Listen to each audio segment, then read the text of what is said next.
Good morning. Well, they are. Hello, Carlos. I'm gonna need a moment. Can I come? And is there a role I can try out for or something, Carlos? You got something going on? I'm just testing the waters. You never know if you don't ask. You know it exactly. Squeaky wheel Tomorrow, gets the oil. okay. Look, let me know. Send me a script. I'm there. I will. I have a go bag on hold, ready to go. All right. Tim Jumper, yes, I love seeing your beautiful, beautiful faces. Haven't seen you since January. All right, so as more people will start to join and my pages start to grow, I just want to come in this morning. Typically, I would open us up, which I guess I kind of am, but Tamar's gonna come in with the opening message because today I'm actually facilitating our own crucial conversation around the economic power of women. I have three wonderful, wonderful sisters and panelists and peers and partners in this effort and work that we all do in different spaces. So I can't wait to introduce you to them. We are recording this session, so it'll be reposted. We aren't streaming it live on Facebook, but we are recording it. So it will be edited and shared again for your viewing pleasure. But I'm gonna go ahead and turn it over to Tamar so we can get this party started. Welcome to March. What's going on? What's going on? What's up, AD? I see you. Hey, everybody, man, it's March. It's March. And before I even get started, can we just give a big hand to the women that are on this phone call right now? It is Women's History Month. I want to show much love to every woman doing amazing things out here. We know without you guys, there is no us. So I definitely want to give you guys a big shout out. This is your time. Well, every day is your time, but you know, we're just gonna highlight it right now. But welcome to March's Pierce County Community Engagement Task Force meeting. Man, it's crazy to think it's been since January. We had a beautiful meeting back then. We're about to have a beautiful meeting today. I don't know for you guys, if you guys were here last year, Shelly and Rachel did this amazing, beautiful, intimate conversation, really just focused on surrounding women as they grow in these communities. And I definitely wanted it again. So I'm honored for the guests that Shelly is bringing with her. For those that have never been to the task force before, this is you guys' group. This is a place that you come to be supported, bring ideas, collaborate, conversate, but do understand that it is not a give and take, or it's not a come and take. You can give and take all you want, but it's not a come and take. When you come into this space, please respect everybody that is in this space. This is a community, this is our community, and we definitely have to stay together, come together to serve this community of Pierce County. We all do amazing things in this community, but we all have a place in this community to do it well. And the more that we stay together, the more we do it well together, and the more that this community thrives off of what it is that we are doing. So I appreciate you guys being here. I appreciate being able to honor every last one of you guys with great things that you do as women, as mothers, as friends, as aunts, grandmothers, whoever you are incredible at what you do. And I'm very thankful, especially being raised by a single mother. So thank you guys for everything that you guys do for the men in your lives. I appreciate and salute you.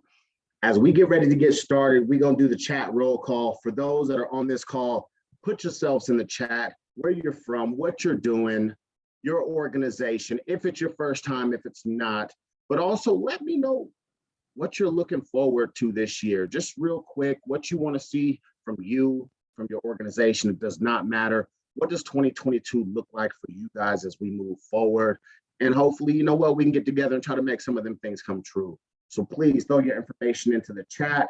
With that being said, I will throw it back over to Shelly, and we're going to keep going. All right, we're going to do our land acknowledgement. I want to make sure that we pay respect to the elders, both past and present, who have stewarded this land throughout generations. We also express our respect for all other displaced indigenous peoples who call Pierce County home. There are original homelands of Nisqually, Puyallup, Squaxin, and Steilacoom, and Muckleshoot. It is important to move beyond acknowledgement and reflect on your own history that brought you to this place. This land acknowledgement is one small step in an ongoing commitment to improve our support of Indigenous communities in this area. Thank you. All right, Tamar, we have our leadership updates. It will be collaboration for a cause if anyone with that group is here. Speakers Bureau is followed by them will be Lens of Equity. That's Chloe and Carissa and Krista. So we'll start there. Collaboration for a Cause updates. Kelly, you on mute. That's me. I tried again because I was really enthused the first time, so I was trying to go for the second time too. Good to see everybody. Oh man, there's like just the greatest things happening with Collaboration for a Cause. We are scheduled for the South Hill Mall in Puyallup on April 2nd from noon to 4 p.m. Such a big shout out to everybody who's really helped me get some organizations on board. We are up to about 25 organizations that we found that are specifically serving that you have programs, you're doing whatever you do in the Puyallup area, so we can really get some outreach and some services provided to that community.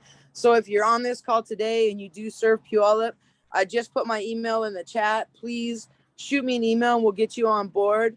It's going to be a great event. We got a lot of great sponsorships and grants from the Russell Foundation, United Healthcare, Coordinated Care, of course, Goodwill. Just so many amazing collaborations on this one. We will have, so let's see here, gas cards. We had a huge donation of Lulu Row clothing, which is going to be really fun to help distribute to our community. A lot of services coming out there. Sam Bradshaw's working on putting together some employers, so we'll have about 10 to 15 employers out there as well.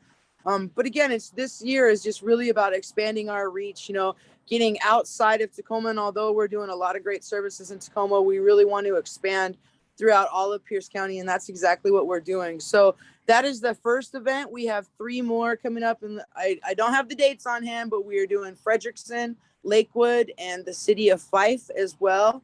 And I think another thing that's so amazing about this Collaboration for a Cause event coming up is, in the last 2 years throughout the pandemic, we've talked so much about, digital access and things like that for our communities. And we have a lot of organizations coming out to the next Collaboration for a Cause that are able to provide devices, digital access, free internet, all kinds of things, so that we're ensuring that everyone around Pierce County has access to, job applications, things they're doing for school, whatever it may be. We really want to help our communities thrive and succeed. So I've worked really hard to get a lot of organizations on board for that. So super excited. Still looking for donations. Again, had a lot of great organizations step up. Red Cross is going to be out there with blankets. I mean, I could go on and on. I'm telling you, every organization we have out there is just bringing something absolutely amazing to the table. I do need your help in getting the outreach. We do have a flyer. We will send that out to the task force today so that you all can help me distribute that as well. I mean, the more people we have out there, the better. We are set up to serve easily 300 people this time. We've had typically about 150 to 200 come to the last few events, but we're really set up 300 plus. We can do this. Have a lot of great volunteers coming out as well, and we need that. We need that too. We're going to need parking lot. We're going to need help really navigating people around the event. Because again, this is not your normal event where we just show up in the community, set up tents. We want to talk to every single person who's there and help them, navigate their needs and their resources. Because again, this is all about our community thriving as we thrive. So that's my report out. So hit me up, please, if you'd like to be a part of it, whether it's a volunteer or a booth, or you have something to donate or contribute. And of course, please help us distribute that flyer because it takes a village, and that's exactly what this task force is. So thank you, everyone. Thanks, Kels. Next up, we got Amanda Walking Stick, amazing self, and giving you guys an update about the speakers committee. Good morning, everyone. Let me take my glasses off so you can see my eyes. Hello, there we go.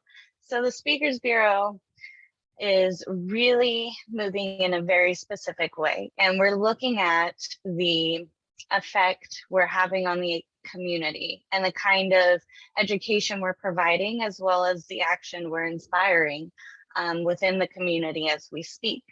And to do that, we have begun issuing a survey during the speeches, and we just sent out our first one and got an overwhelming amount of responses back. Every single person in that meeting filled the survey out and had a lot to say. But I think the important thing that we're learning from this is that we are creating a huge effect. And I wanted to share one of the responses with everyone that we got. And one of them says that hearing her talk about the pathway to homelessness was informative in that it's not just one event that got her there, but a pathway of many events. And this really shows that taking the time to listen to somebody with lived experience and hearing their story and really diving into what got them there and what got them out is resonating with our audiences. And we're hoping from this resonation, we can see a lot more action in our community. And this is such a huge, incredible achievement for the Speakers Bureau to be able to sit back and say, yes, we are making an impact. And yes, it's measurable. And we have the evidence to show that. It's such a beautiful moment. And just to keep that momentum going, we've been working with Grit City Magazine, and their next published issue will premiere a self-written story by our speaker, Marvin Vaughn. And if you know anything about Grit City, they are local. They've been around for a couple of years, and they really promote the people of Tacoma's voices. And so keep an eye out for that, because that's going to be really exciting. And we also recently did an event where the entire Speakers Bureau, all of the speakers were invited to speak at Sammy High School. And that was a huge success, and bless these students. They made cards and mailed them as thank yous. And this was part of their curriculum. They were doing a segment on homelessness and talking about the intersectionality of different lived experiences that may lead there. And these students were tasked with going out to the community to create a project that would be lasting and impactful. And they used our stories to brainstorm those ideas. And so now they're going out and enacting, you know, these different projects they came up with that we helped them build. You know, we've gone from past talking, and now we're seeing action. And this year is what it's all about, is using these lived experiences as our base to create lasting change. And that's exactly what we're doing. And it's so exciting. And I'm so proud of the Bureau and how far we've come. And so please, if you want to get involved or you want to hear more about what's going on, sign up for a meeting. You know, we're happy to plug people in wherever they can. You know, if you can't volunteer, but you believe in the vision, and you want to make sure these speakers are getting paid for everything they're doing in our community, definitely click that donate link on our website at pcctf.org/speakersbureau. And, you know, jump on board, guys. We're making things happen. We're creating change in a way that hasn't been done before. And I'm so happy and excited to share that with all of you. Thank you. And rounding out third base, we going into the Lens of Equity Committee, represented by Krista, Chloe, and an amazing group doing amazing things. Very excited to hear the updates that they have going on. So I'll turn it over to you guys. Right. Hi, everyone. My name is Chloe Wilhelm. I'll be giving out the update for the Lens of Equity Committee. I know that we have a few new people online today, so I'm just going to give a little bit of an update about what we're planning, what the summit is, and invite anybody who's interested to come join us in helping plan this really amazing event.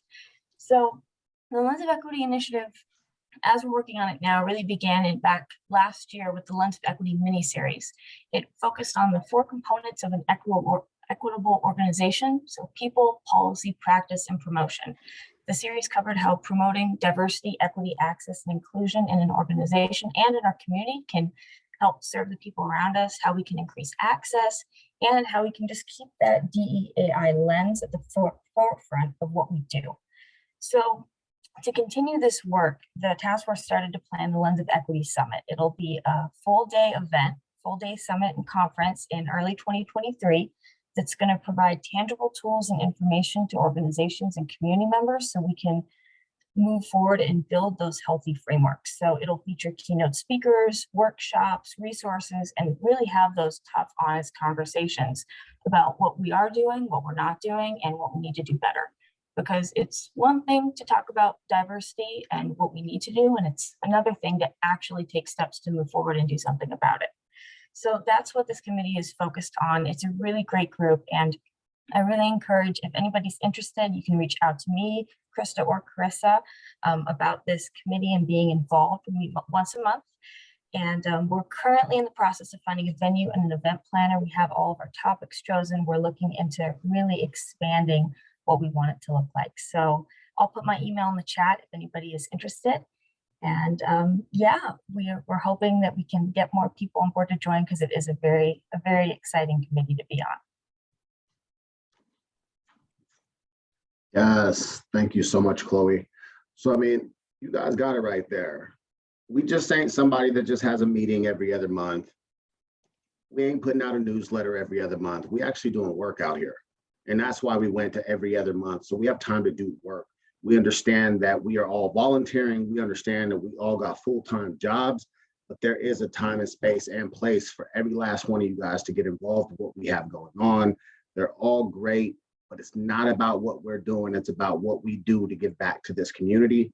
We are all in a place that we can actually leverage every one of our organizations that are on this call right now to give back better to this community. Pierce County is our home. I truly do believe that you should not have to leave Pierce County to live in Pierce County. And every last one of us have the opportunity to make those changes and give it back to the community and make sure that it's generationally sustainable, not just momentarily. A few things real quick.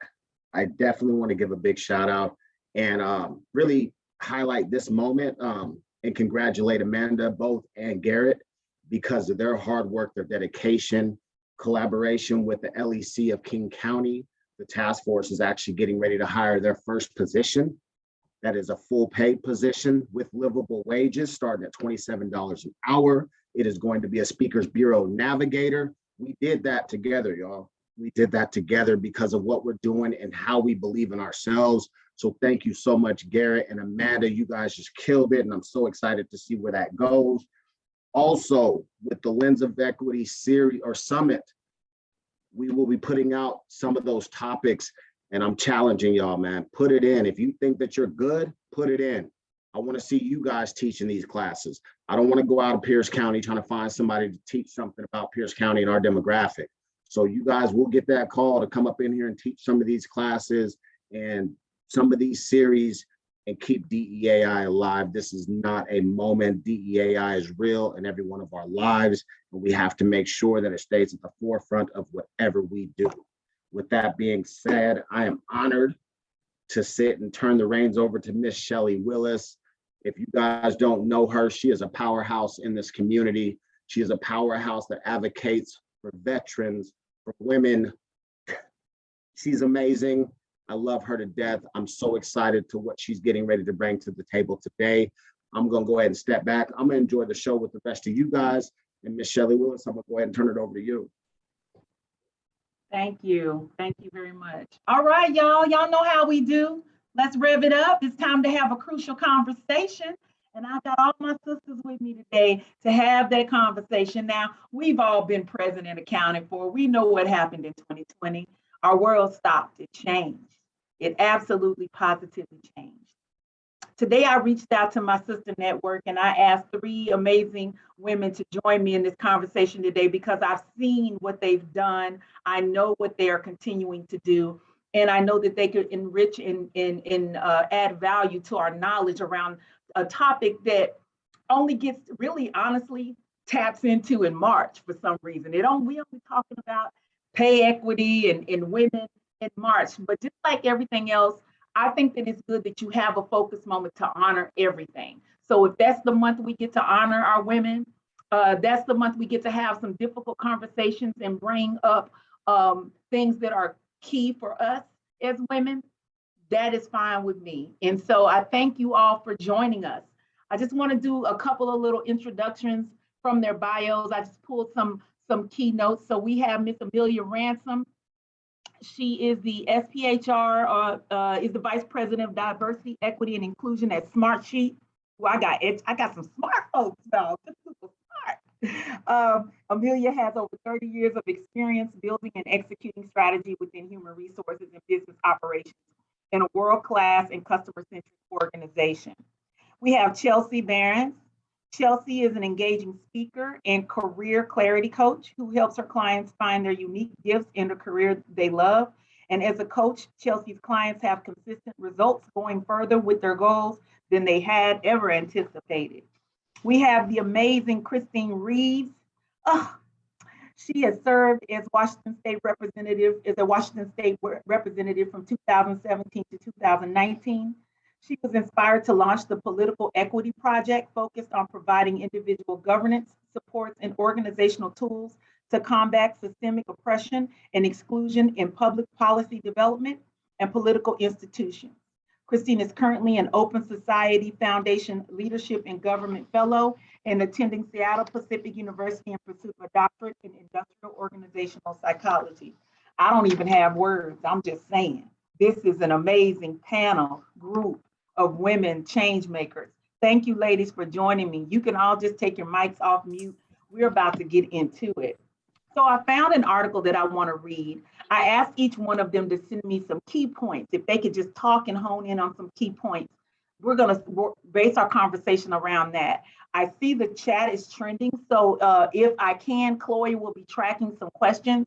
If I see you raise your hand, I'll try to capture that and get you to ask your question while we're in the conversation, because I don't want to wait until the end to ask questions and then you forget what you were asking, or we passed what it was you were interested in knowing more about.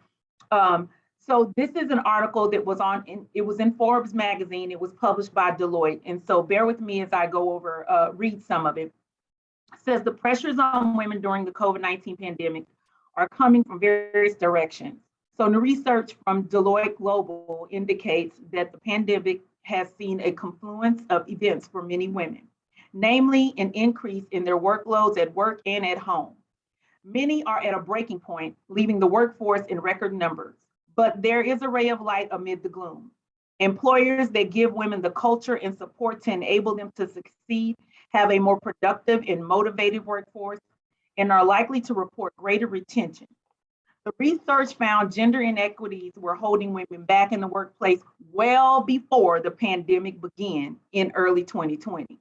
So I want you to understand, this didn't just start. This was it was on the cusp of already happening and things were already off, with women globally earning 81 cents for every dollar that men earned. And also it's broken down differently for demographics. Over a year later, the pandemic has likely served to increase this gender gap, having significantly impacted women's mental well-being, careers, and ambitions. The perfect storm means that nearly 80% of women say their workloads have increased because of the pandemic, while 66% of women report having more responsibilities at home. The research also showed that the pandemic has created even greater challenges for LGBT plus women and women of color, who are more likely to report lower levels of mental well-being and work-life balance. According to Deloitte Global's report, fewer than half of women are satisfied with their current jobs, and 51% are less optimistic about their career prospects than before the pandemic. In fact, 23% are considering leaving the workforce.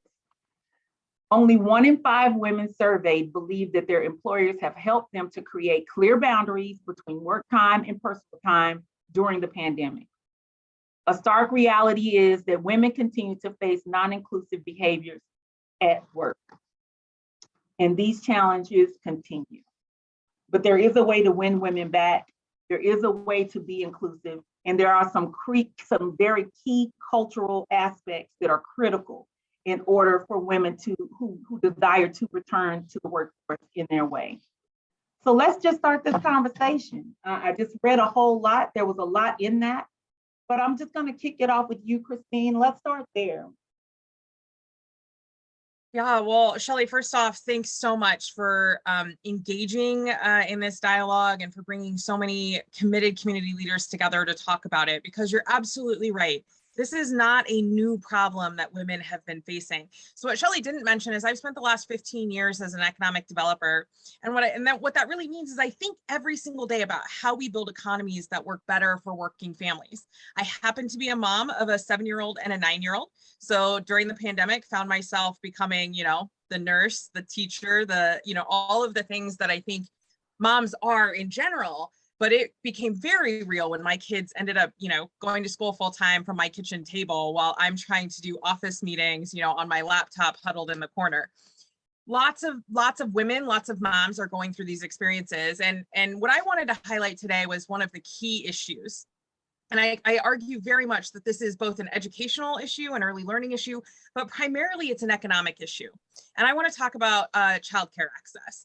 So when we think about how women engage in the workforce, what we know prior to the pandemic was that 65% of dual guardian households, meaning 2 adults living in the house with children, 65% of households had to have both of those adults working outside of the home in order to make their paycheck or to make their bills every month. So this isn't a question of, is this a mommy issue? Are women just not stepping up to the table? It's a question of our economy has fundamentally shifted in the last 2 decades to include more women in the workforce. And what we didn't keep up in that process was making sure that we were thinking about where their kids were going to go, particularly from 0 to 5, right? Because we don't all have a universal early learning system. We don't all have universal pre-K. Where are those kids going? They're going to childcare.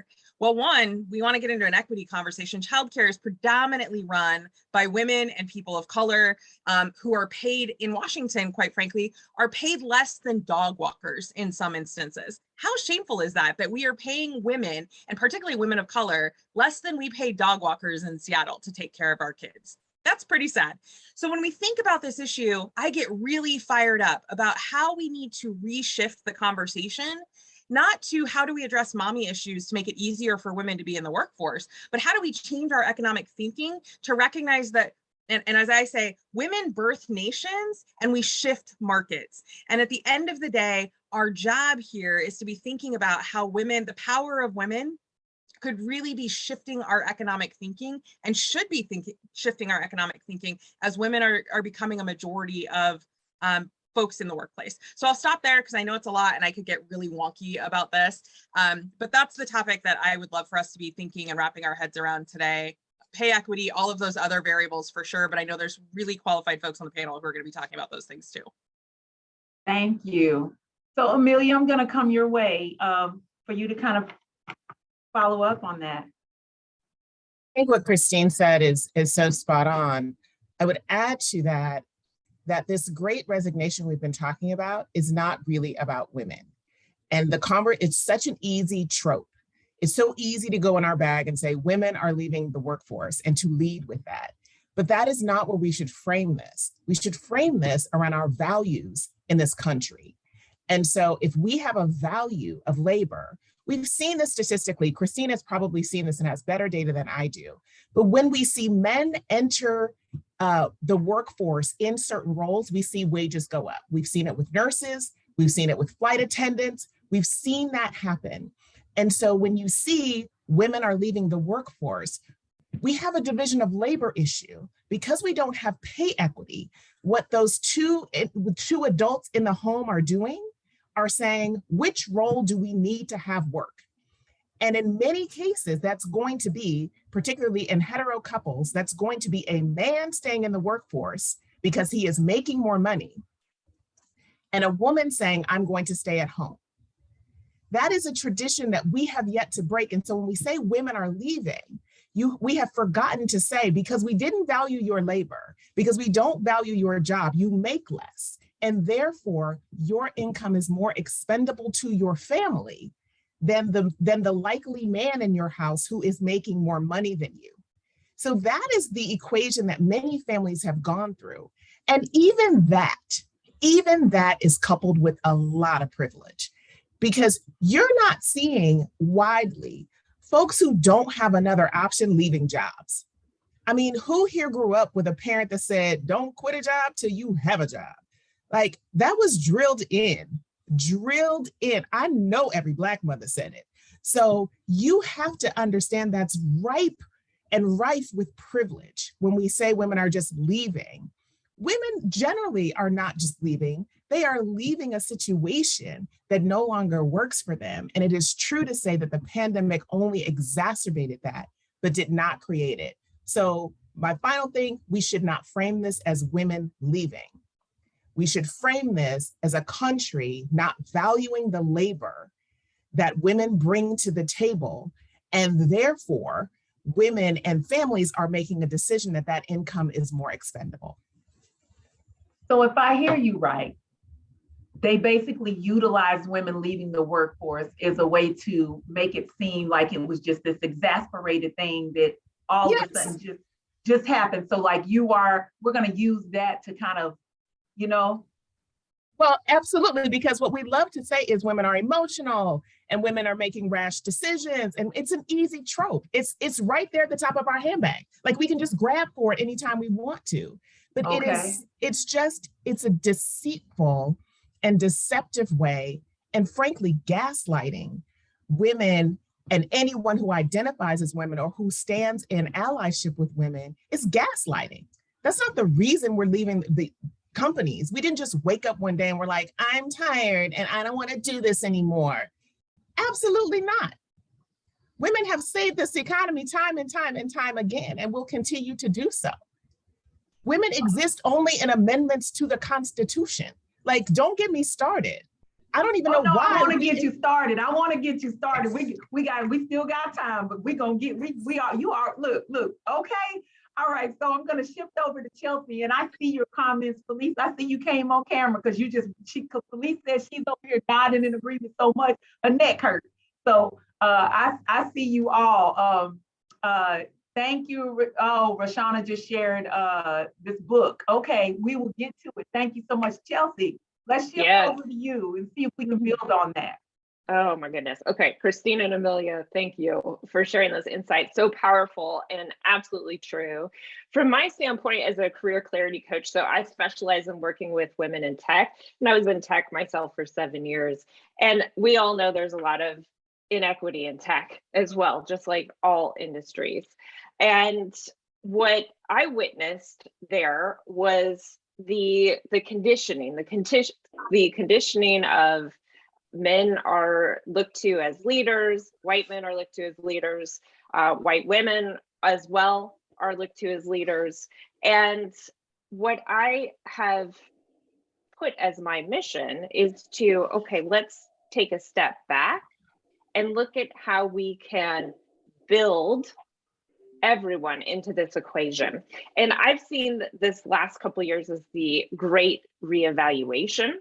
And there's a way to see the conditioning and then also see, okay, how do I align with what is changing? So what I help women do is say, okay, this is really important to me. So I'm going to align with a company, a mission that is important to that.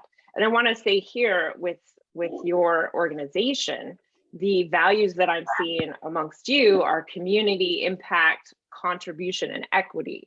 So all of you are showing up that way. So that's one example of how women can see the conditioning that is happening, the inequity, the systemic challenges, and look to, okay, what's most important to me? How can I align with that and make an impact in my career? Okay. When you think about, okay, so let's talk about this. I have this question I'm going to pose to all of you. And the reason I chose this article, I was like, what does this mean, winning back women? What does that mean? They're talking about culture in this article. They're talking about safety, inclusion. And we all know that everything isn't applicable to everybody. You know, you're talking about women like we're all just, to your point, Amelia, we just don't know what to do. Please help us, please help us survive. And that's not necessarily the case. And you're talking about winning back women as if we all threw up our hands and walked out of every workplace in the country and just said, we're not coming back. You know what? Forget it, So So what does that mean, winning back women? Well, I'll start. I think, again, I think we would do well to go back and look at the beginning of the pandemic. Does anybody remember that the female-led countries were handling the pandemic better and earlier? I mean, hello, Jacinda in New Zealand. We were all looking at her very early in the pandemic because these women were leading. So what does it mean to win women back? You have to earn them back. You have to earn that. This is not a given. We need to reframe the conversation away from what does it mean, and do women need something very specifically different than other employees? They want to be valued for what they do. I don't know that we want something so different, but we want the same things, and that is getting framed as wanting something different. We want the same things as everyone else wants. But somehow when women ask for it, it's seen as this, request versus something that we're entitled to being part of our economy. We're not going to survive an economy. Again, Kristine's going to have better data on this than me, but economies that include women are better economies. So if you want a great economy, you must include women in the equation. You can decide you don't want that. We will all suffer behind it. Kristine? I'm over here feeling like I'm in church right now, in economic development church, because Miss Amelia, you are killing it. And you're so right. The reality is what we know, and we're in a workforce development team here. What we know is, similarly to the wave of changing values and culture that you all have done around veterans inclusion in the community, in the market, guess what, friends? Companies are going to have to think differently about how they recruit women, how they retain women, and quite frankly, not because they shouldn't have already been doing it, but because the pandemic blew wide open the disparities between women and men in the market. And so companies like Amazon and Microsoft, companies, manufacturing companies, tech companies, they're all going to have to be thinking differently about what that benefits package looks like, what a flexible vacation looks like, because quite frankly, and I'll go back to the childcare market, because for those of you that know, this is like my red flag. If we are not thinking about adapting childcare access, high quality, accessible, affordable childcare, men or women, doesn't really matter. At the end of the day, parallel in our economy, we're not going to have the systems of support that working parents, regardless, but especially women, need to be able to be successful in contributing to that economy. So I actually think about not the Great Resignation, I think about this as the Great Renovation. And I say that because I think what it highlights for us is that our economy is broken, and we have an opportunity to come in and to rebuild the economy with everyone's future in mind. Not, excuse my French, but like not just white men. We have the opportunity to include everyone. And Amelia was spot on that when we talk about diversity, and there's a ton of articles out there right now, we know that diversity isn't the hot topic of the day. We know there is bottom line data that shows that when you have more diverse workplaces, including gender equity, et cetera, that companies do better, that markets do better. And so I think the challenge for us as workforce developers, as economic developers, as community developers, is to be thinking about how, to Amelia's very apt point, we change the conversation from what's broken and how we fix what's broken in this renovation to what's the building we want to be living in, right? Because if I limit myself to the structure of the house I'm currently living in, I can only fix the house I'm living in. But if I want to move to the mansion down the street, friends, I'm going to be envisioning how I move to the mansion down the street. And quite frankly, ladies, we deserve the mansion down the street, along with the childcare center, along with, the Benz to get us to and from work, whatever it is. We can be rethinking that, and we need to think about what that renovation could look like. And then I'm going to put in a plug, because this is my other passion. We need to be thinking about political equity, because we don't get there when less than 25% of our elected leaders are women. When I showed up in the legislature as the first African-American woman elected in 18 years, and the only female elected official with kids under the age of 5, I can guarantee, friends, that nobody was thinking about childcare access the way I was thinking about it. I can guarantee that people weren't thinking about the value that educators provide to their kids between 0 and 5 and after, the way that I was thinking about it. And until you start getting more women, more people of color, more moms into elected leadership, we're not going to be changing that renovation model very quickly. So I'll just put that plug in there too. Political equity is a key part of this dialogue. Wow, that is, and you're getting stuff like Kelly is all over it, screaming, yes, thank you, yes, human, put the human back into human resources, people-centered and focused. Chelsea. Yeah. What comes to mind for me is the 33% of women that are represented in big tech. And that number goes down if you talk about women of color significantly. And so I see that tech is a space as well to change the landscape. Tech touches every single thing we do. We're on Zoom right now, right? Tech is influencing our lives in everything that we do. And if we do not have equitable representation and inclusion in that type of field, there's no chance for a ripple. That is a place where we have a significant opportunity to create a ripple across all industries. Wow. I just want to kind of let that sit for a minute, because I know Kelly is not on camera, but Kelly just had a recent experience of herself doing exactly what Kristine was talking about when she was running for city council seat, I believe, if I'm correct. And Kelly, I just want you to pop in for a second and just kind of express what you're feeling right now as you're listening to this conversation around something that you also very passionate about.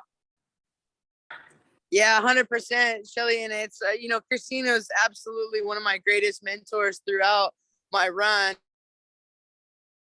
And, we met in Emerge, which is political leadership training for women. And I tell you what, it was one of the greatest experiences. And at the same time, it was a very challenging experience, because it definitely is a man's world in politics. And that needs to change. That 100% needs to change. We need to have our voices heard. And what Kristine is talking about around childcare, oh, you all know me. I can't say enough about the importance of childcare and having and just giving women the opportunity to be able to take that seat in politics. It's so important in everything else in society. So she's so powerful. I mean, I almost got tears in my eyes. For one thing, it's so great to see Kristine. I can't tell you enough what just an amazing mentor she's been to me. But I just encourage everybody on this phone call. Like, we all have such a powerful voice. That's what we do. That's what we do in this task force. And there is a large platform. There is a larger platform for us to speak. So definitely, get out there, go for it. And you're right, Shelly, I took the step. I didn't win. I got a good percentage of the vote. I didn't win, but you know what? I'm going to do it again. And I hope so many on this phone call do, because we need to flood those seats with women. That is how we will have a voice. You damn right you're going to do it again. My friend, you definitely encouraged and impressed me. You encouraged me. And Sarah Irish, thank you so much for your comments. She said elected officials are not getting a great salary and is not sustainable for a mom. So let's talk about that. We're talking around the issue, those issues of childcare are not just everybody decided that wasn't an industry they wanted to be in. They don't pay enough. And you want to make sure that your child is getting, the person taking care of your child is receiving a livable wage. So there's a lot of other things connected to that for that to be created. And then we saw that loss during COVID, but what do we need to do to remove that barrier? Like, how can we better improve that particular profession? I don't want that answer. I promise you don't want the answer. Yes, we do. Yes, we do. Because we again, Give it, Amelia. Again, it's another reframing. We don't value the work because we don't value what it brings. Because, and here's the part you don't want to hear, and y'all could kick me off after this. We actually don't want all children to have an equal education. This is not what we want. Our society, our country does not want this, because you cannot have privilege and equity at the same time. It is impossible. So as long as I'm trying to privilege myself, as long as I want to make sure my whoever, my child, my family, myself comes out on top, I am doing the opposite of equity work. I'm doing the opposite of justice. So the reason we don't value it and the reason we don't pay for it is because we don't want it. We've decided that as a society. Now we can decide something else. I'm okay with that. We can decide something else, but this is the difference between, I'll give you two statements. And I hear a statement a lot that people conflate for another statement. And the statement is, I want my child to have diversity around them in their school and their activities. I want that for my child. That is a different statement than I would like equal education for all children. Those are two very different statements, and we conflate them. Sometimes when people say, I want diversity around my child, they mean I want just enough so that I can feel good and I don't feel guilty, but not too much that my child might date, marry, hang out with, go to your home, learn about your food and culture and do. I don't want that much. I want just enough. Those are two very different statements. So until we can get to that second statement, we're not going to pay child caregivers, right? Jessica Eggert's been working on this problem in our community for some time with her company Leg Up. We're not going to do it. So if we want it, we're going to have to force ourselves to change the narrative about the type of education and the type of society that we want to have. I'm sorry, it's intersected with a lot of things. It's not easy. Right. It's not easy. And that probably doesn't feel very hopeful. But I'm not actually trying to give hope. I'm trying to give you a way to say, put some fire in you to say, if this is what you want, then you're going to have to fight to get it. And you're fighting like the salmon going upstream.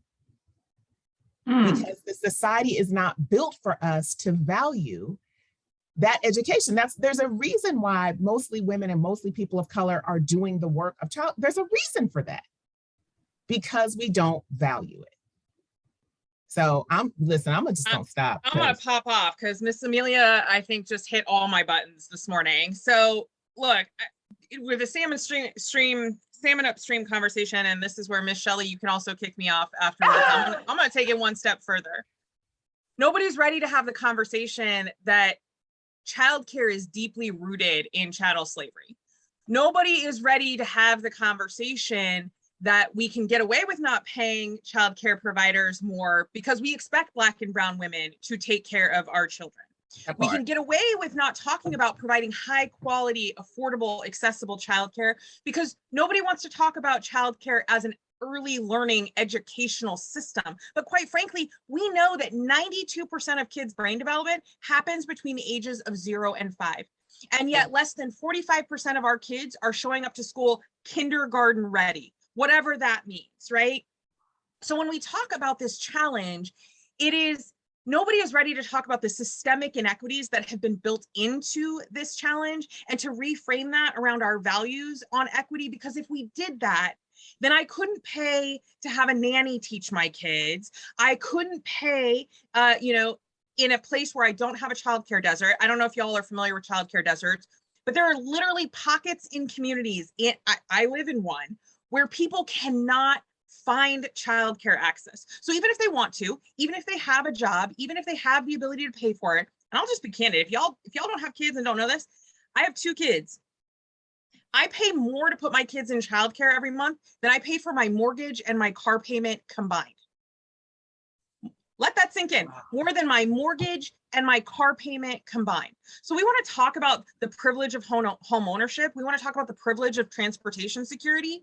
There is no privilege in childcare access. So at the end of the day, we are not ready to change the narrative around what universal childcare access could mean for a market economy that values labor.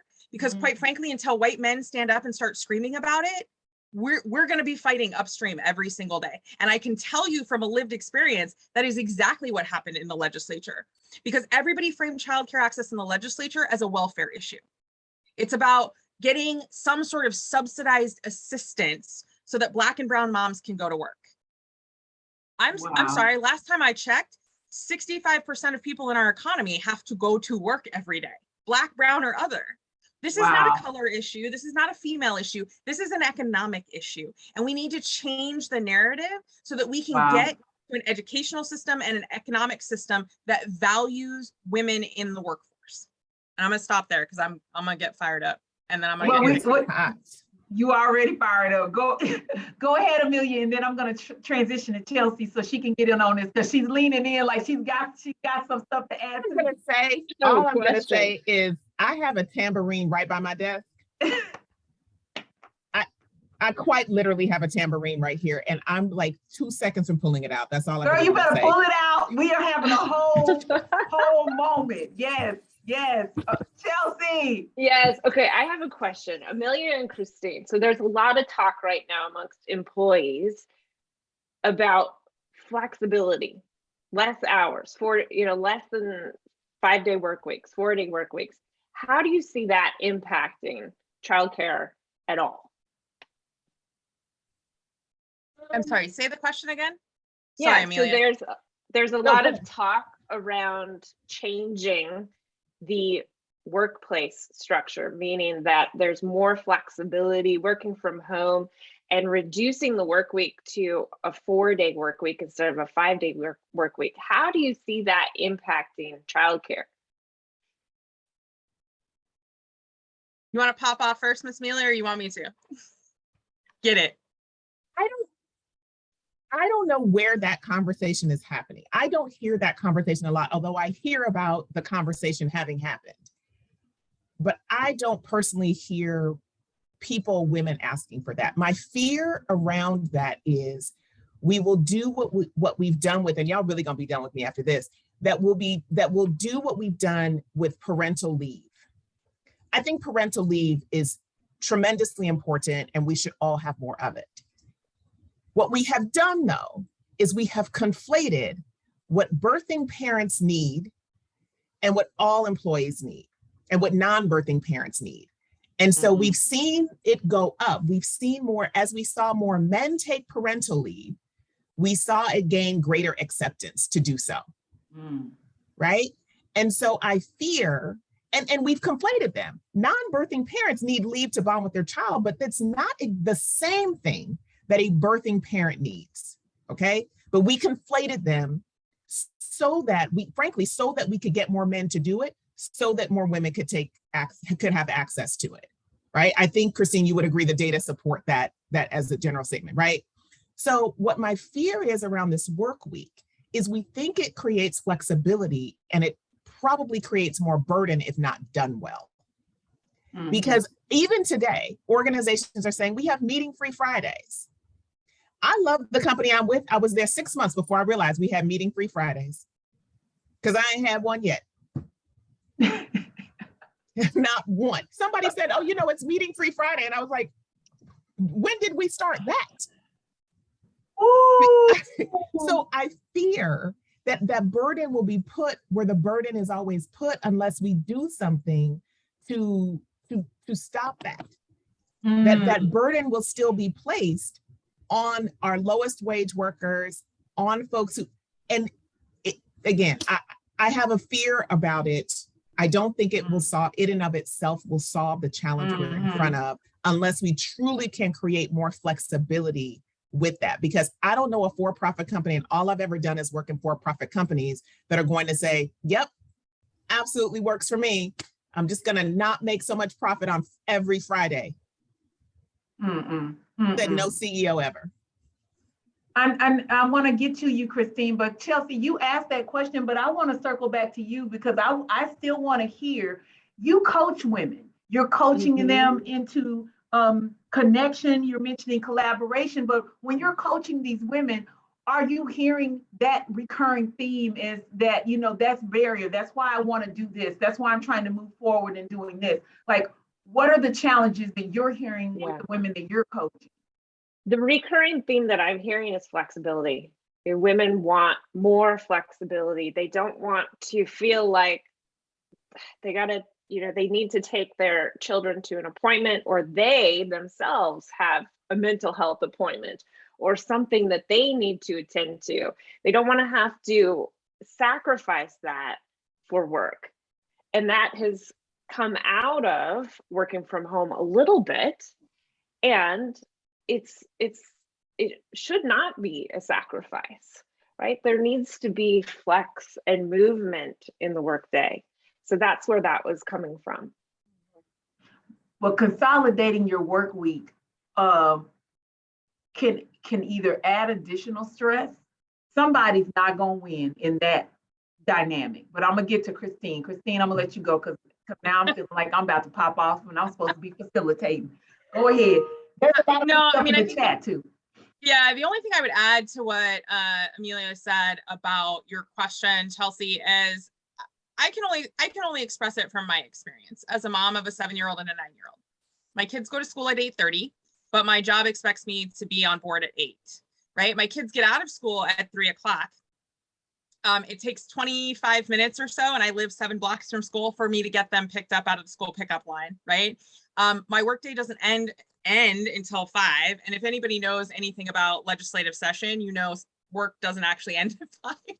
So I don't think changing the structure of the work week is going to change the fact that most childcare centers, in order to actually, or in-home childcare providers, they will charge you anything above 3 days, you're getting charged a full week anyway.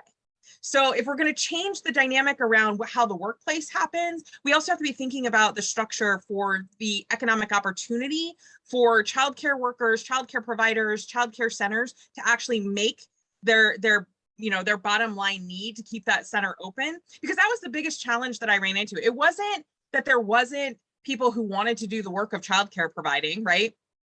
It was that the margins are so incredibly thin, right? Because we've structured it that way from a government subsidy perspective, from a private perspective. It's so thin that, quite frankly, most of these childcare centers couldn't stay open without a government subsidy. And that government subsidy forces them to stay in a cycle, quite frankly, that doesn't meet the needs, flexible or otherwise, of working parents. So I would argue it's an and both, not an either or. And at the end of the day, I think, to Amelia's really apt point, until we as a community find the right gatekeepers to trigger the transformation that we need in both of those institutional processes, we're not going to get to an actual childcare market that meets working parents' needs while meeting, a workplace market that's going to meet the needs of working parents. We're going to have to work at it together. And I think Kelly listed quite a few great organizations that are trying to get there, but we've got to stop thinking about childcare as this. I literally had people say to me, like, well, if you birth them, it's your job. Like, it's not my responsibility to take care of your kids. Well, guess what, guys? You can either pay for it on the front end or you can pay for it on the back end when those children aren't getting the academic development that they need, when we have to pay money and workforce training dollars because we're filling the gap between high school and college, or the gap between college and the actual job.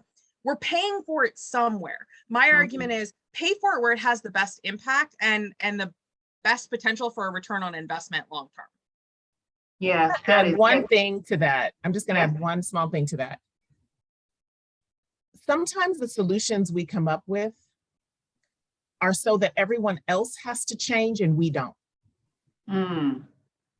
Right? So companies should go to 4-day work weeks, or companies should do this, or they should do that. It's like, I'm not saying they shouldn't. I'm not saying companies don't have something to do here. Please don't hear me say that.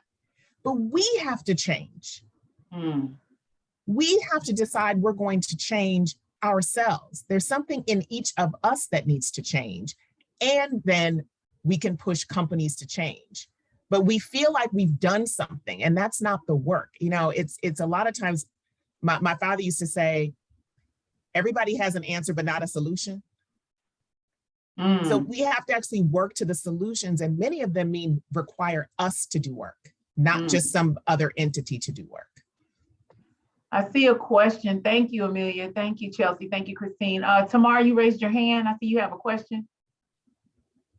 I'd love to know their thoughts as far as with the system that we're in right now, and primarily for single mothers that are stuck in a choice of you can either be a provider or a nurturer. So you can only feed, clothe, and house your child, or you can love, guide, and nurture your child.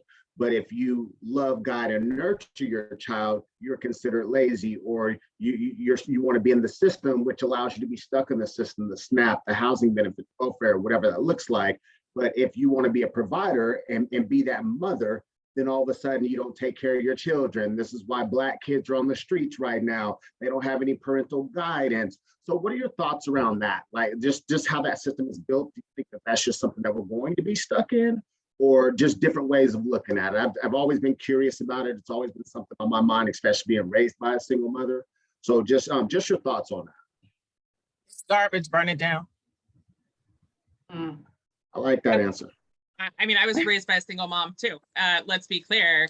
At the end of the day, that is, and it goes back to my argument, and I know this is not what a lot of people want to hear, but it goes back to my argument that this is a colonist mindset rooted in chattel slavery, telling people that it's an either or choice. Because if I remove you from your obligation as a woman to stay in the home, to take care of my children, it suppresses my male dominance in the market. And I'm just being real. This is why I'm probably never going to get elected ever again. But the reality is, I think the narrative is the wrong one. So in politics, we say, when you don't like the premise of the question, pivot and answer something different. And my argument to you, Tamara, is don't accept the premise of the question. The reality is it is not an either or, it is an and both. And quite frankly, a mom who has to work, and I was the primary income earner in my house for a long time.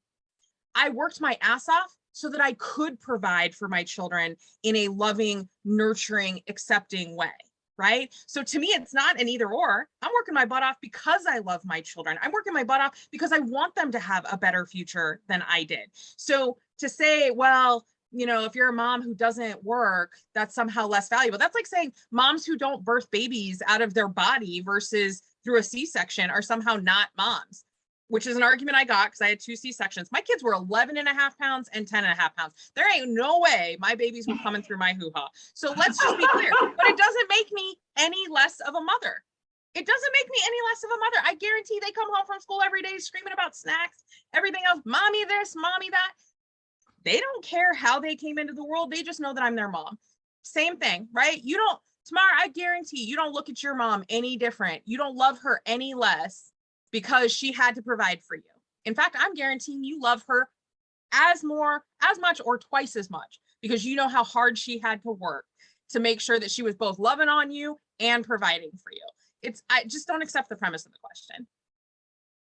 I fully agree with that. And I would add to that, that we also use the same trope and narrative. We've so coupled woman with mother that we no longer can see woman without mother as they are the same thing. And what I would say, so I'll leave that as a point, and I would say, we expect, this is a quote I saw somewhere and I don't know who to give credit to, we expect women to work as if they don't have children and to raise children as if they don't have jobs.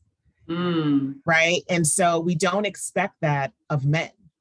And so anytime you hear a narrative, anytime you start to hear something and you're wondering, what should I do? Replace it with the majority.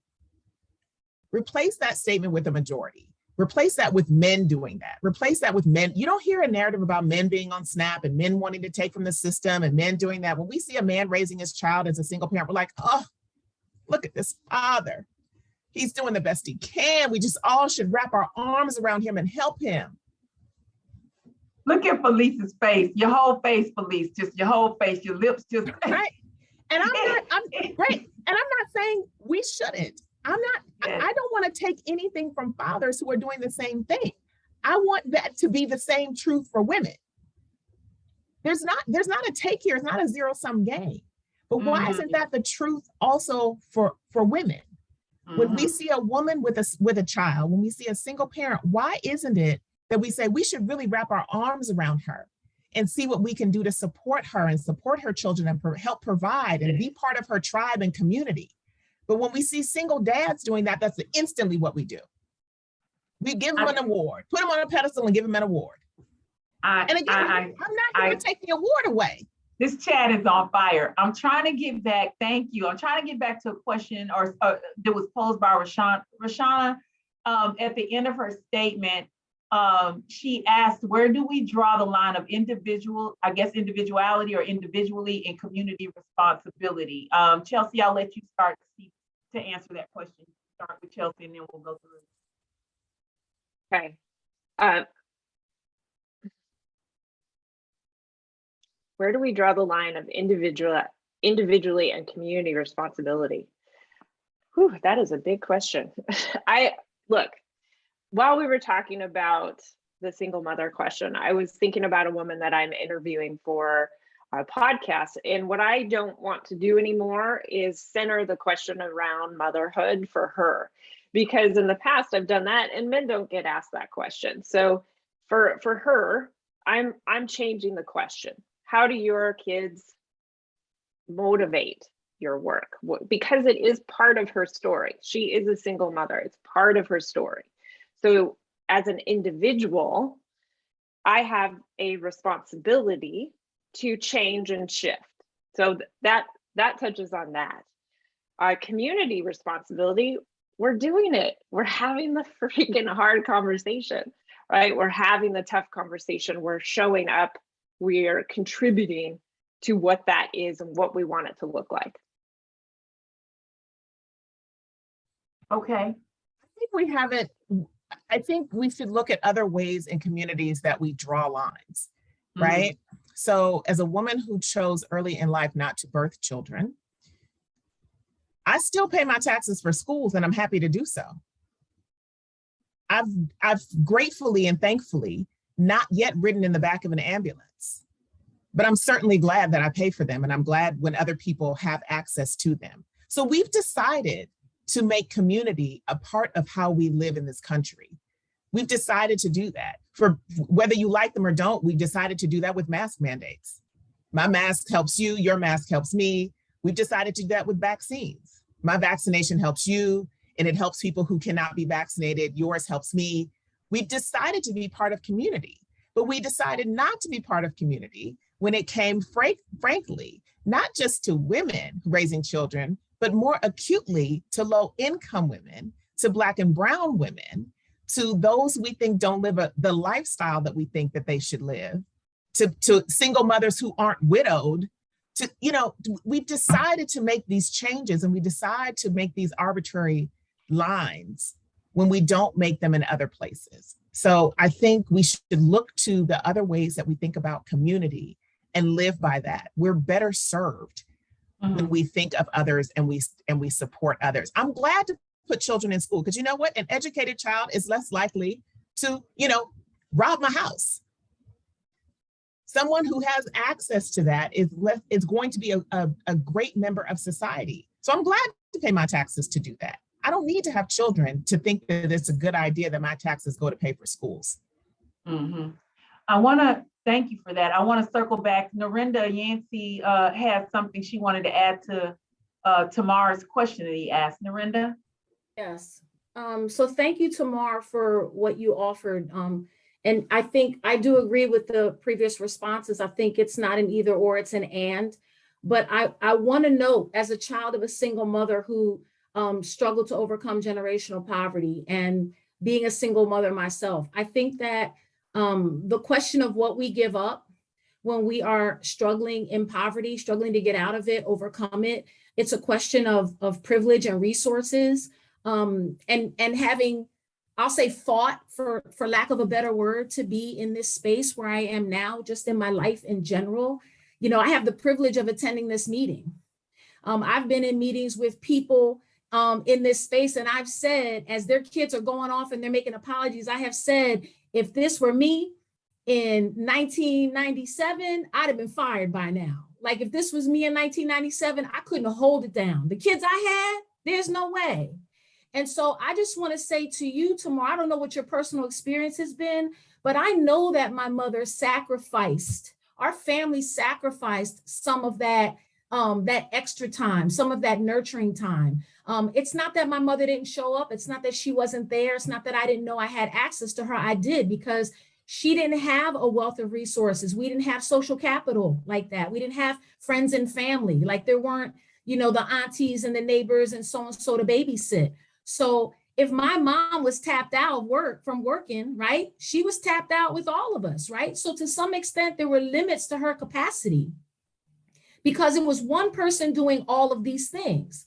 And so I turned out okay, right? I love my mom, it's all true, but I can tell you there's some damage there. There's some trauma there, right? Because when we don't have that time to give to our children because of all these other reasons, these demands, the financial requirements to even get your children safely educated, we often end up having to put our children in risky situations, whether we know it or not, whether we admit to it or not, and there's a sacrifice. So I'm not entirely sure, again, where you were coming from, but when you asked your question, it got me thinking about the sacrifices I've made, right? And I don't tend to talk like that, but I say that because there were some sacrifices that I made that I wasn't even fully conscious of. There were choices that I made that put the relationship I had with my children at risk.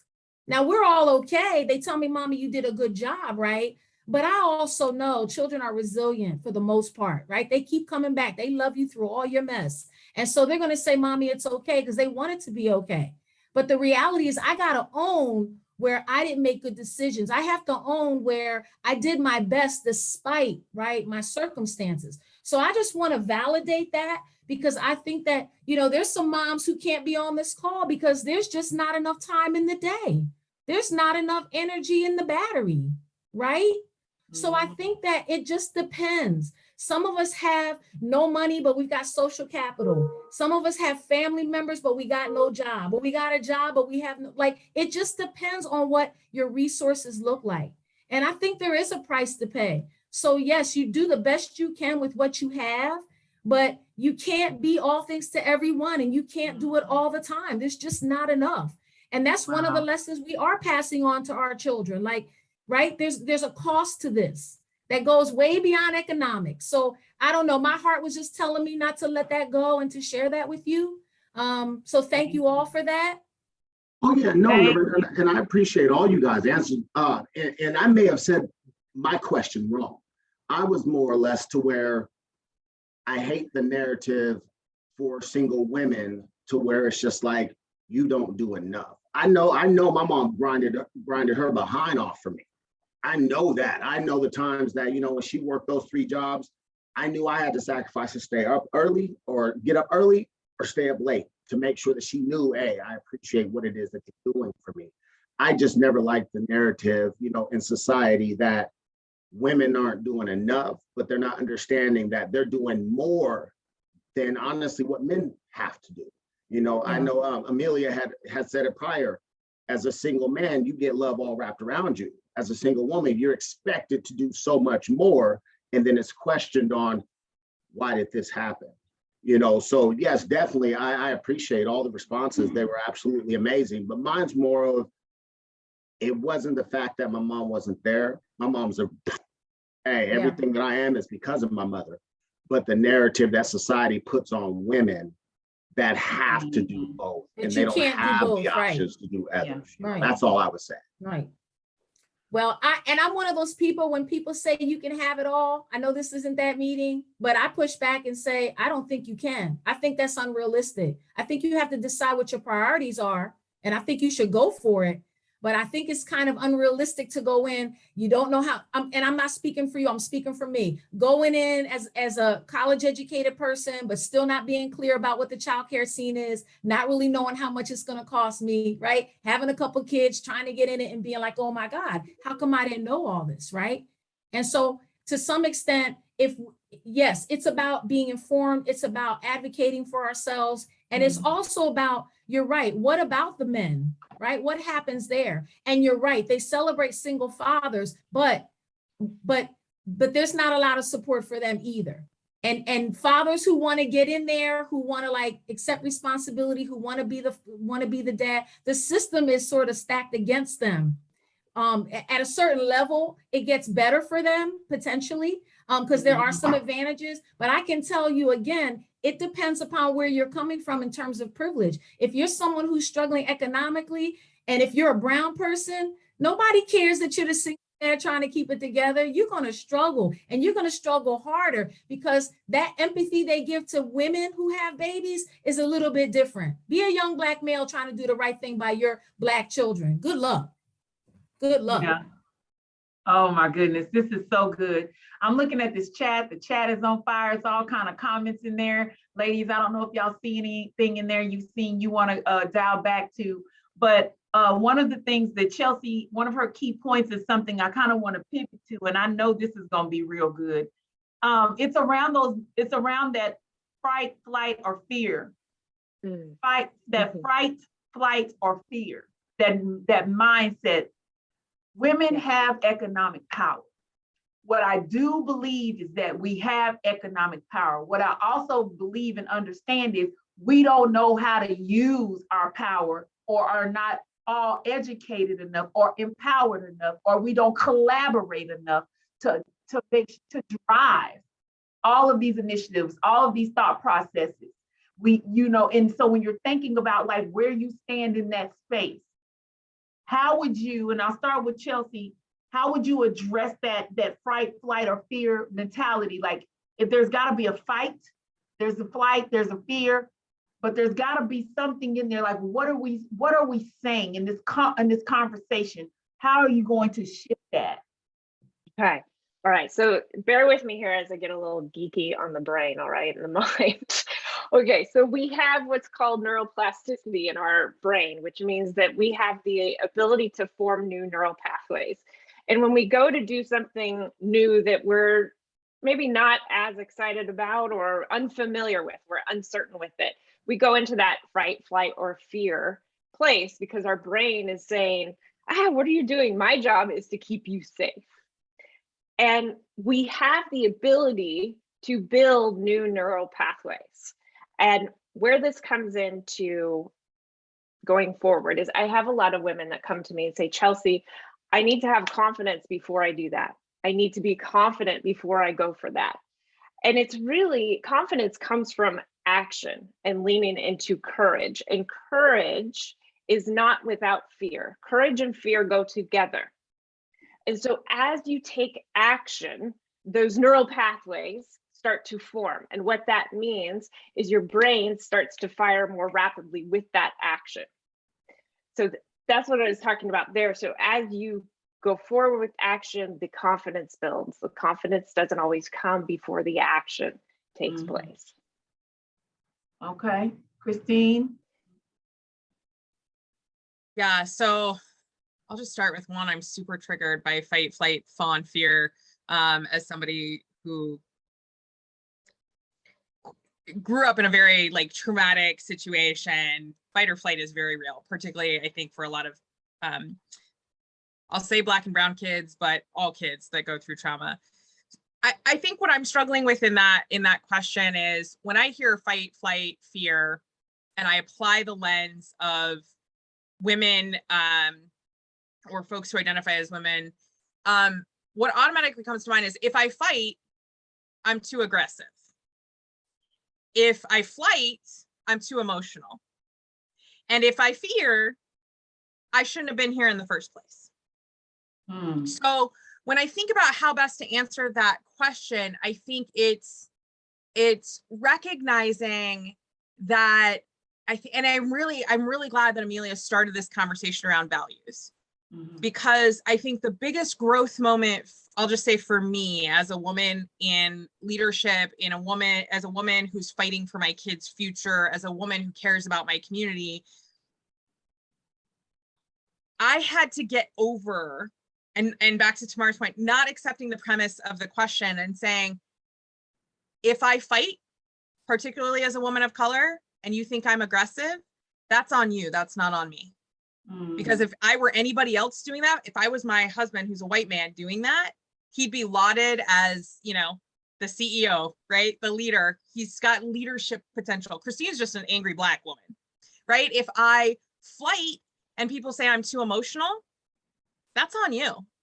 I am allowed to be passionate about the things that I care about. I'm also allowed to take a step back and worry about my own mental health in this very like micro-aggressive, macro-aggressive community culture that we live in.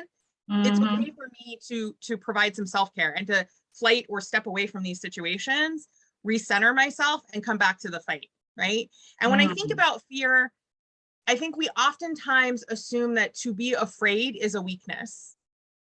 I would argue that it is my fear of a future that doesn't include us all. It is my fear of a future that continues to murder Black and brown boys. It is my fear of a future where my daughter will not have the same access to opportunity that my son does. It is that fear that drives me.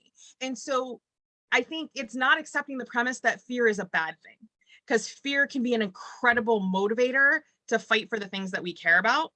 I guess what I would caution is in really around that fawning, right? And I don't know if Chelsea explained, like the fawning concept of just like shutting down and pretending that, you know, I'm not here because it's too much.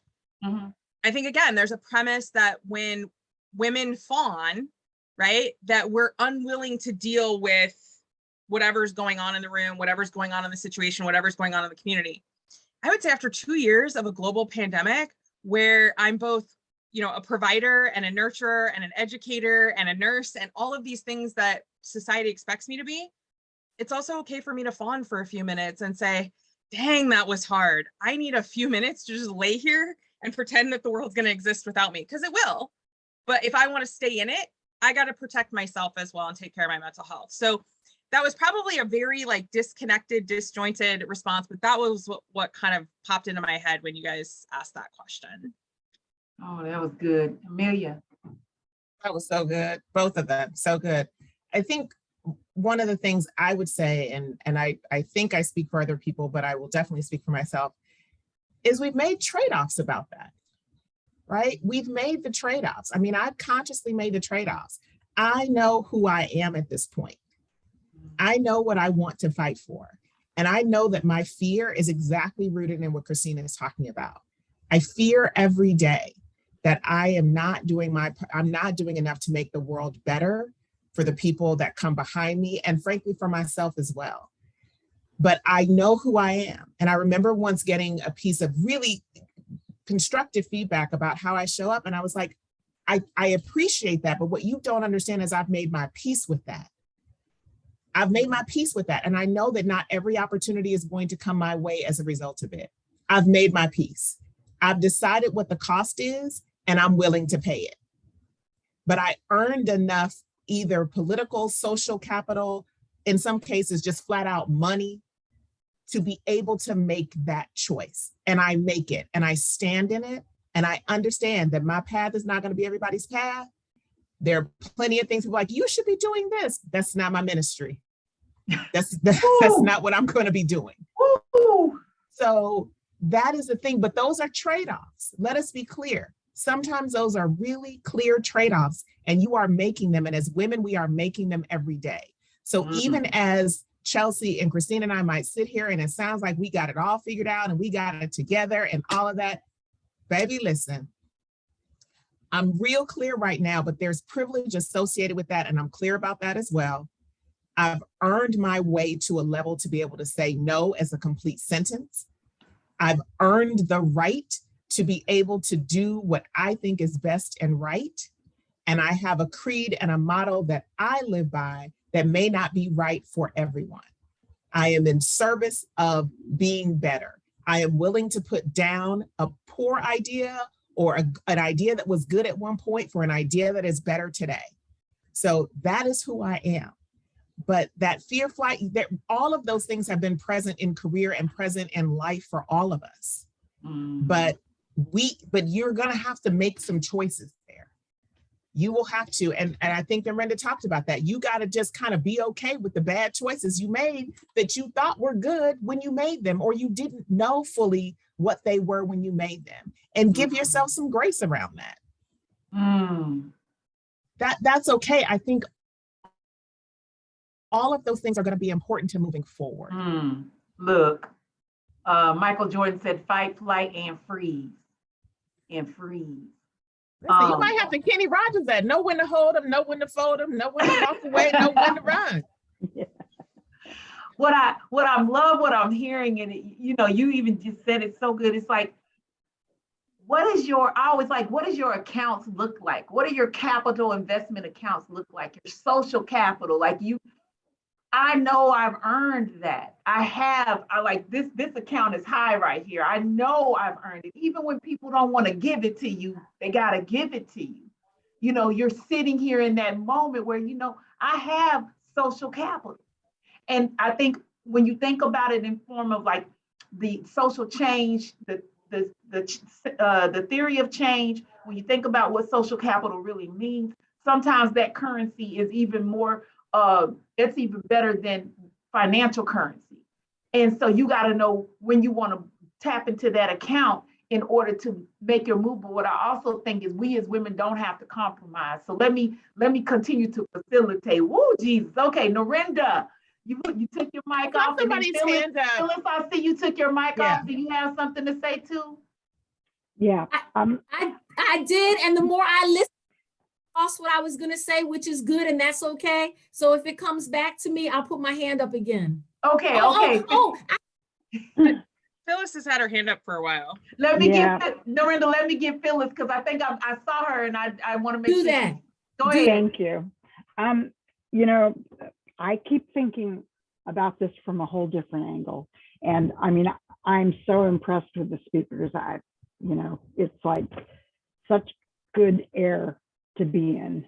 But the flip side to this, and something that we can all get behind in a different way, is how we value our children, right? So we kind of, in the 1950s, you know, it was just send them to school and they'll learn what they need to learn, and they'll come home to home-baked cookies when they get home.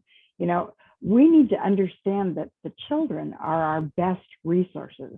And when we get behind that kind of a movement, then it's no problem that the community steps in. Then it's no problem that we all back each other. You know, then it's no problem for a man to parent his child. It's because we figure out the best for our children. And, you know, we've all said, oh, I want the best for my kids, but what can I do? Well, this is what we can do. Speak about it, you know, and I mean, the people who are actually doing all the work, I'm so impressed with all of you. But I still think, you know, not only coming at it with an equity angle, but coming at it with the value of our resource.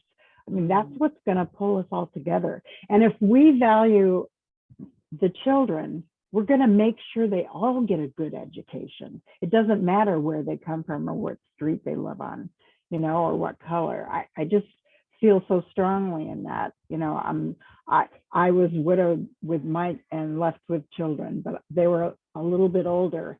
And so I kind of give them a hard time that I had all my adult conversations with them when they were teenagers, you know. But we send kids out there without knowing how to use a checkbook.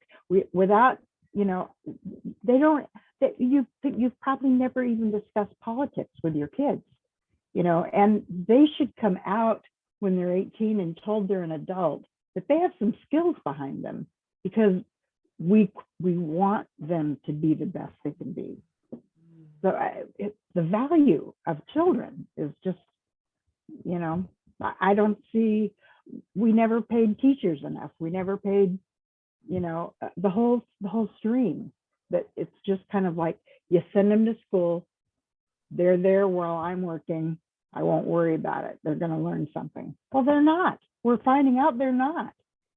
They're not learning the things that no, sometimes they're not getting ethics. They're not learning diversity. They're not even sympathy and for people and stuff. They're not learning those kind of things.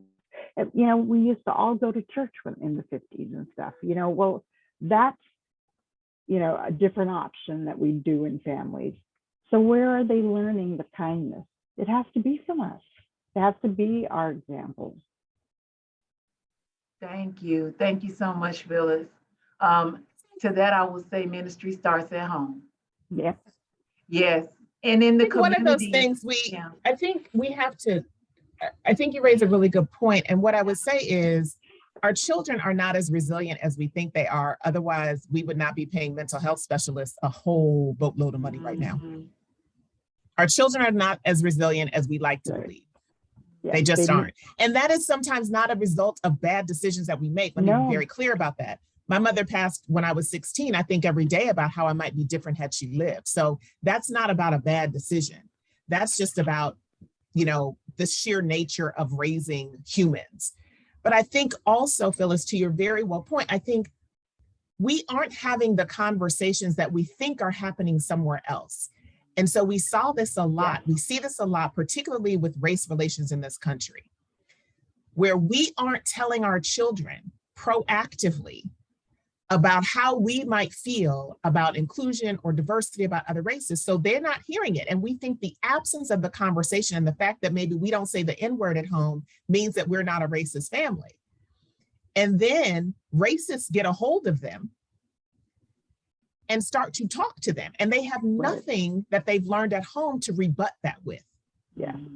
If we don't, I mean, think about it. You wouldn't leave the conversation about drugs or sex or anything or God or anything your family cares about deeply. You don't have that conversation just one time.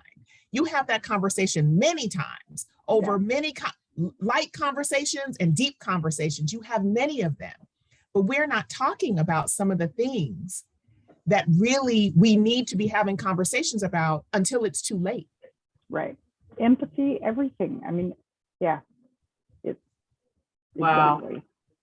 That's awesome. Thank you so much. We can't just leave it to the schools. No, we cannot.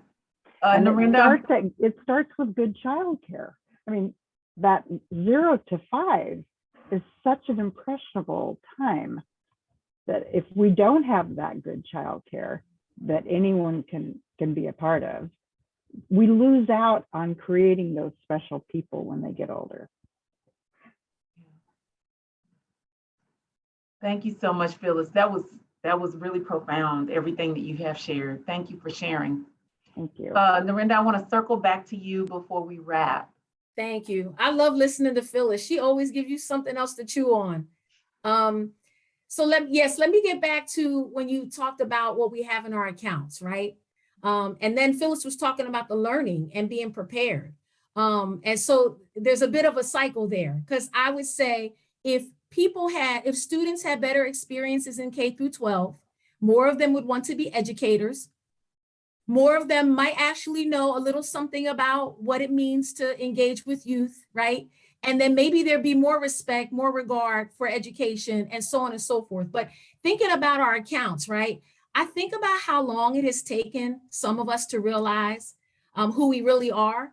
And it's taken a while to be able to confidently walk in our wisdom and power. And I'll just speak for myself. I'm 52 this year and still learning and still growing and saying, wow, man, I was a mess before. I had no idea how much more I had to learn, right?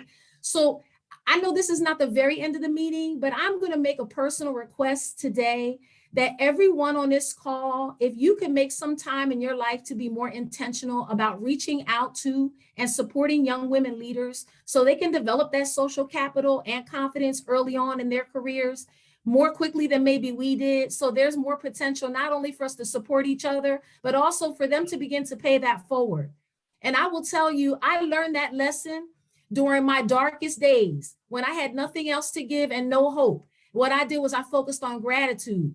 And in doing that, my energy focused on doing for others. And I just did that as a way to cope and get by. I had no idea how much, how bountiful that practice ended up being for me and how that generated so much in the way of hope and so much in the way of opportunity, because then I was focused on the serving. I was focused on doing for others. And it just opened up a whole other world for me. Not that I had never been grateful, not that I had never tried to reach out to others, but it was just sort of a reframing. And it never, I never lost that. So that when other challenges came, I knew that that was an opportunity for me to pivot and focus on service rather than kind of get bogged down in my own misery. But that's been, yes, Delia, it is very, very important. And for years and years right now, we've been, we hear about these mentoring opportunities or people talk about mentorship. And really, I know there are some programs out there, and I've done youth mentorship for years in various programs, but it's still one of those elusive things for many young professionals. I will tell you, for a long time, 20 some years, I wanted a mentor so bad. And I would fill out all these applications and apply for all these programs without realizing that the best mentorship relationship is going to come about a little bit perhaps more organically, and that I could create a pathway to that just by focusing on building relationships. So really, I say that's why this time is really, really critical, because we have the opportunity to learn and connect and to be there for each other, right? So Wow. that's all I wanted to say. Thank you. This is so good. This is so good. We're about to wrap up. I want to say thank you. Oh, Delia, go ahead. I see your hand. I'm sorry, I just couldn't stay quiet. Well, good. When we talk about our children are watching, I think we need to also focus on we are watching each other, and representation is so important. When we see other women succeed, we like, oh my God, it's possible. I see Shelly all over the place, and I'm like, oh my God, where did she find the time to do all that she does? But how many of us are looking at role models that we have in our circle to say, I can do it? How can I support her? And how do I support myself and my children? So when we're talking about mentorship, we're doing it already. We might not be conscious of it, but it's being more intentional. We have to be intentional of supporting each other, and a support without judgment, because sometimes we feel the world around us is judging us. We're judging ourselves. But when you have somebody to say, I see you and let me help you, it's just as important for us to do it with younger generations, but to do it with each other and continue to strengthen each other's crown. That's so powerful. So good. So good. Before I get back to our panelists, I mean, I'm looking at this chat. Y'all like, don't end. No, don't go. Oh my goodness. Narendra, your hand is still up. Do you have something else? Okay. I don't want to, rush anything. I do want to make sure we honor you and honor your time. If you have any comment or any questions, let's hear if you want to ask our speakers any questions. Go ahead. A couple rounds. Can I just add to Narendra's point? And one of the things I guess I would encourage, recognizing that Phyllis made a really important point that I'd like to go back to, which is empathy is at the core of all that we do. And so oftentimes I think we enter the world thinking we have so much to offer everyone, we want to give. I would encourage folks to also think about Narendra's challenge as an opportunity to seek understanding of the other. So oftentimes we're thinking, hey, I have so much to put out into the world, let me share, which is super important, and you should. But I think some of the best lessons that you can learn as we think about Phyllis's point around how we promote and advocate and demonstrate empathy is to really sit with and seek understanding of the other. Put yourself in a place where you don't know Shelly, how Shelly does it all. Well, take Shelly to a cup of coffee and say, Shelly, I would really love to understand more. Tell me more, and ask lots of open-ended questions. Because I think when we think about how we're going to build that mansion down the street, and we're going to get the Benz that takes us to the mansion down the street as we renovate our economy, it's going to be in not using the frameworks or the systems that we currently operate in, but really in seeking understanding of the other, asking Amelia open-ended questions about, Amelia, what do you need to be successful in the workplace? Phyllis, what do you need to support your family? Narendra, what do you need to be successful in community? And I have found that has been some of the best mentorship, is that unintentional going in, asking other people to seek their understanding versus sharing mine. So I would just augment Narendra's. I see thumbs up, so I think she probably meant that as well, but just would love that. I think that was one of the important coming in things. thinking that you already have it figured out, and you're gonna just tell somebody, Yeah. here's my spiel. This is what I tell everybody. That is not going to work if we are not expressing our interests, right? And then beginning to build that relationship by asking questions and listening and getting to know, how can you serve? You can't serve people if you already got an idea about how you're going to lead them somewhere. I think that was the most important thing I learned as a white woman, to be an ally. And I said, oh, I want to be an ally. Well, it's to ask what you need instead of me saying, well, this is what I did, and this is how I can do this, and this works for me. Well, it's not going to work for you. You know? So me asking what you need, that was the biggest clue I learned. Wow. It's kind of like the world that we live in service provision, going in and clients come in and we haven't even let them talk for 2 minutes and we already have the solution to their problem because, oh, I've heard this before. So I know exactly what you need. I know exactly how to help you. I know exactly how to show up for you. And also, and so we learned that that's not going to work, and that is not how that works, right? Being able to understand our power and being able to educate one another, level set one another, hold each other accountable. Now that is a word that can never go away. It's to me, it's an inclusion thing. It definitely, accountability is key. So we can do all of these things, but we also have to have those hard conversations around being accountable, around what we said we're going to do in community, in investment, in understanding our power, our economic power as women.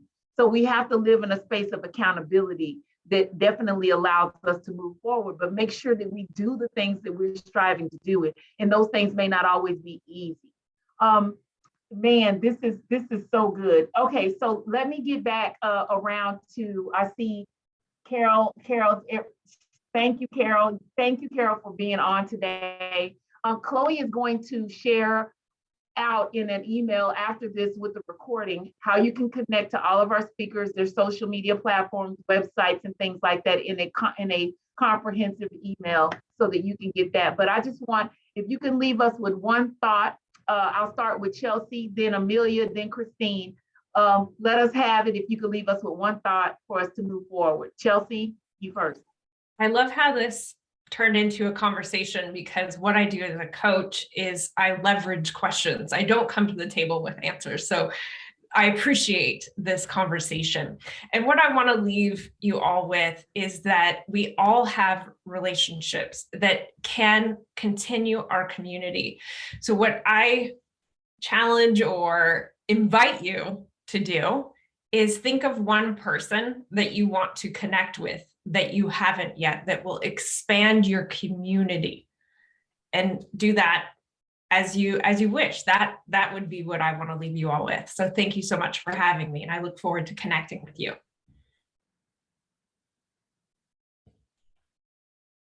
Thank you. It's been a pleasure to be here today with all of you. I think what I would leave you with is to always be seeking to reframe with data, reframe with facts, reframe with new information. Don't be afraid to put down something you previously thought in service of something better. Don't grind your heels in so hard that you can't be changed or influenced by good information and good data. And my last thought for the day is that this is your community. This is your world. This is your economy. Treat it like a DIY. For all of you who like to do DIYs, this is your DIY project. None of this is going to get renovated. None of it is going to change unless you are actively engaged in the renovation. And so I would just invite you to, pull up a YouTube video, find your Home Depot or your Lowe's or whichever shop of choice you want to use. If you're a crafter, I'm a calligrapher, figure out what your DIY is in your community. Pick that one thing, go practice it, be good at it, and keep investing in making the world a better place. Wow. First, I want to also say thank you to all three of you for saying yes. I have two other peers, powerful women, sisters in service, who couldn't make it today. Oh my goodness, we wouldn't have never got off if I'd have added those two, and it'd have been 5 of us. We would have been on this till like noon. You all are amazing. I thank you for being willing. Thank you for saying yes. I appreciate you. I honor you. I lift you up. And whatever you need, you can just call me and I'll be there for whatever you need. And that is what we do. This is how we do it. I thank you in the community for showing up and shoring up, for challenging yourselves to be better, for challenging yourselves as a community to want to be better, but also willing to do what it takes to get what better looks like. We define that. Reframing your mindset is key. And as women, we have to understand that it's not you against me. It's about us doing what we need to do so that we all can rise and we all can do what we need to do. This is Women's History Month. This is the month of March Madness. This is also a month of pivot. So I want to encourage each and one of you to continue to elevate and challenge yourselves in order to be great, better humans, and find a way to invest in your community that requires you to activate. You know, so we're talking about Holy Spirit activate. I'm going to say community activate, self-activate, and encourage one another to continue to be great. And understand that change happens in small steps. Honor all of the steps in your journey towards change, because change is not this big thing. It's going to happen over time. And if your mouth is closed, you don't get fed. I'm going to leave that right there. I'm going to leave that right there. Sister Amelia, can you hit the tambourine for us one good time, sis, before we leave? Can you go and hit us with a little tambourine? Just a little tambourine. Yes, yes. I always have my tambourine ready. Only place you could come and get a tambourine solo at the end of the meeting. Thank you, thank you, thank you. Thank you all for coming today. And Tamar Jackson, that is it. This is it. Thanks, everyone. Have a great day. Thank you. Thank you all. This was amazing.